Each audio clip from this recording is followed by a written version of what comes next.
8장 2절에서 6절입니다.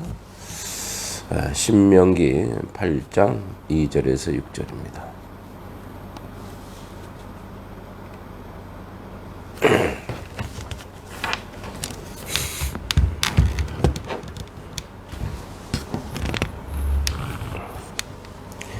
함께 읽어보겠습니다.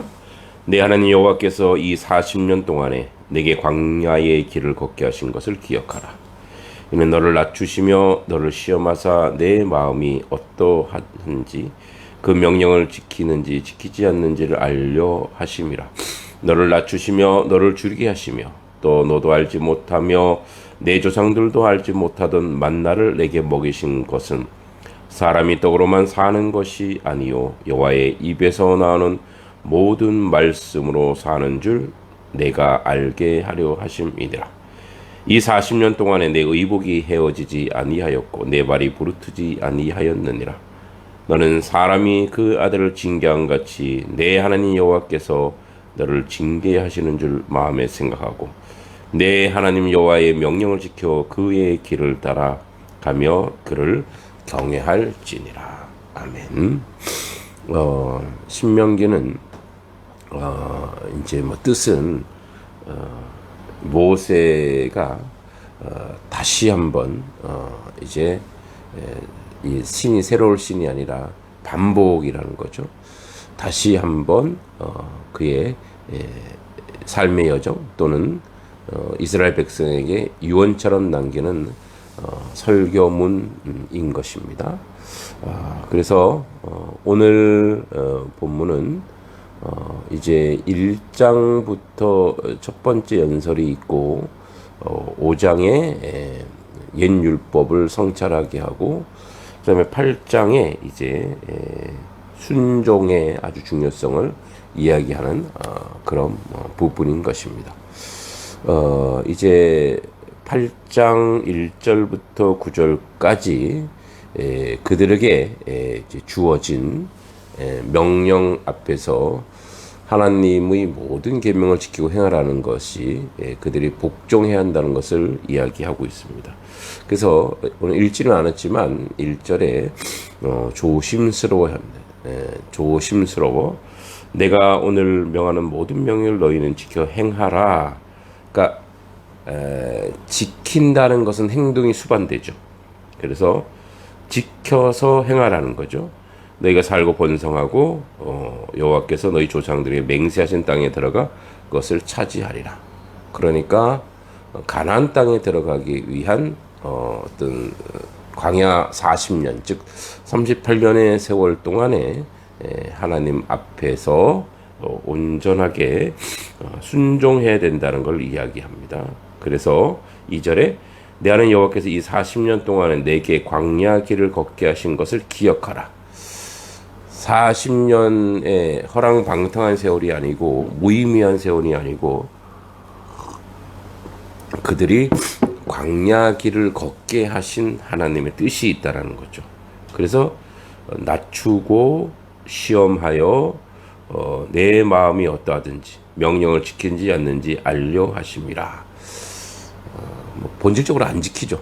인생은 지키지 않습니다. 어떻게 지키냐? 어떻게 보면 인생은 선한 의지, 그 범죄한 이유로 인생에서는 선 의지가 나올 수가 없습니다. 대개 악함과 악으로 가는 것이 당연한 겁니다. 그래서 40년 동안의 훈련을 통해서 하나님의 뜻을 순종하는 법을 배우고 훈련받는데 그 방법이 고난이라는 거예요. 그러니까 하나님을 알게 하는 우리의 양식은 광야 길을 걷는 겁니다. 외롭고 힘들고 막막하죠. 푸른 풀 한 폭이 보이지 않는 그런 곳에서 하나님을 의지할 수밖에 없는 현실. 그러니까 어떻게 보면, 그러니까 인간적으로 보면은 너무 폭력적이지 않은가 이렇게 생각할 수 있죠. 우리를 코너로 몰아서 결국은 하나님을 의지하게 하는구나. 그러니까 하나님으로서 전능하신 분으로서 다른 방법이 있을 텐데 왜 이렇게 하시지? 그러나 하나님의 방법은 가장 탁월하죠. 왜냐하면 인생에서 다른 방법은 사실은 죄로 흘러가고 밀려갈 수밖에 없는 거예요. 우리에게 시련이 없고 우리에게 어려움이 없고 우리에게 아픔이 없으면 우린 결코 하나님을 의지하지 않습니다. 3절에 너를 낮추시며 그러니까 우리가 낮아진 게 아니고 하나님이 낮추시는 거죠. 너를 줄이게 하시며 배고프게 하셔서 그러니까 배고프다고 하는 거 그러니까 이게 먹지 못한다고 하는 것은 인간이 가지고 있는 피조물의 한계예요. 피조물은 공급받지 않으면 죽습니다. 누군가에게 계속 공급을 받아야 돼요. 우리 어린 시절에 부모로부터 그죠? 어미로부터 젖을 공급받고 커가서는 이제 뭐 밥이든지 양식이든지 음식이든지 그 식량만이 얘기하는 것이 아니죠. 입고 자고 먹고 하는 모든 것이 공급받아야 돼요. 우리가 이제 육신의 부모로부터 혈족으로부터 그러니까 우리는 혼자 살 수가 없어요. 그러니까 이게 이제 인생의 본질을 아는 거예요. 아, 우리는 배고픈 존재로구나. 우리는 굶주린 존재구나. 아, 우리는 누군가가 공급해 주지 않으면 우리는 죽는 존재구나. 이게 이제 인생의 본질이죠. 그래서 우리는 혼자 살 수가 없기에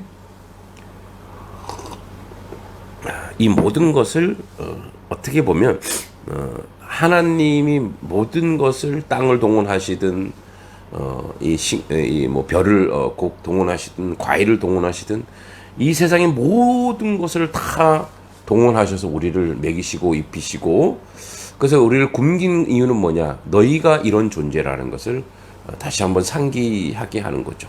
아, 우리가 굶주리면 죽을 수밖에 없는 존재구나 이런 거죠.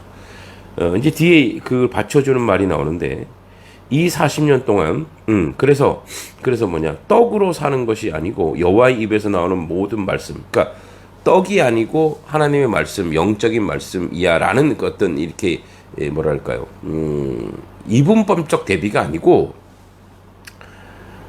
밥은 하나님 떡도 하나님이 다 창조하신 거죠.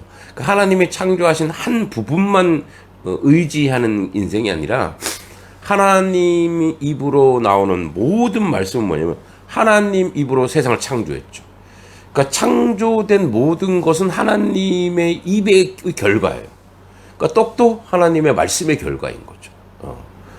밥도 마찬가지고 우리가 존재하는 그러니까 인생은 그 근원이 뭐냐 하나님이 다 먹이시고 입히시고 하나님 이끌어 간다는 것을 기억하지 못하면 우리는 하나님을 의지하지 않죠. 그래서 여호와 입에서 나오는 모든 말씀으로 사는 줄 그러니까 우리의 삶의 이유 삶의 근거가 뭐냐 권력 힘 이게 아니고 하나님이라는 거예요. 하나님 그거를 우리로 알게 하려 하는 거죠.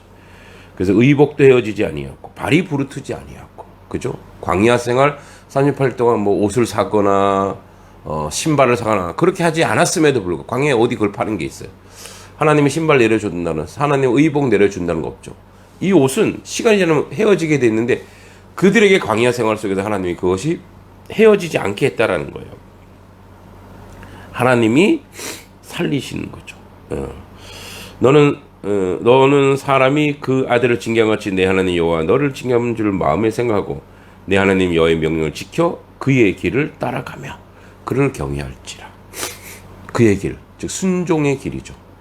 그 길이 광야의 길을 걷는다 할지라도 옥토밭일지라도 변치 않는 것이 있습니다. 하나님의 길, 여호와께서 안내하시고 이끄시고 인도하시는 그 길을 오늘도 우리는 걸어가는 거죠.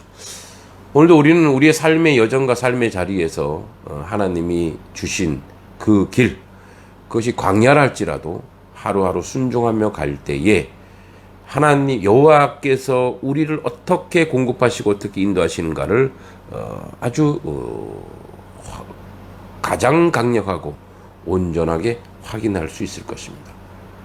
도리어 광야 길을 걷는 것이 그리고 이 가나안 땅에서 결국은 저들이 범죄했지만 정말 행복했던 길은 광야 길에서 하나님만 의지했던 그것이 아닌가 돌이켜 볼 수밖에 없습니다.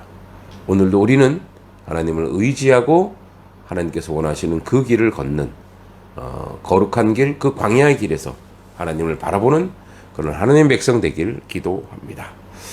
하나님 아버지 은혜 감사합니다. 오늘도 우리는 광야 길에서 있습니다.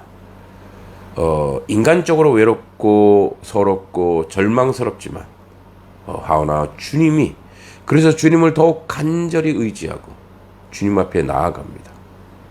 주님의 뜻과 주님의 은혜 가운데 살아가는 하나님 백성으로 온전케 하여 주시고, 주의 뜻을 이루는데 부족함이 없는 하나님 백성 되게 하여 주시옵소서.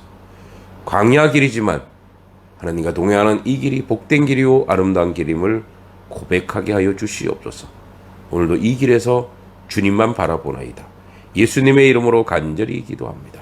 아멘.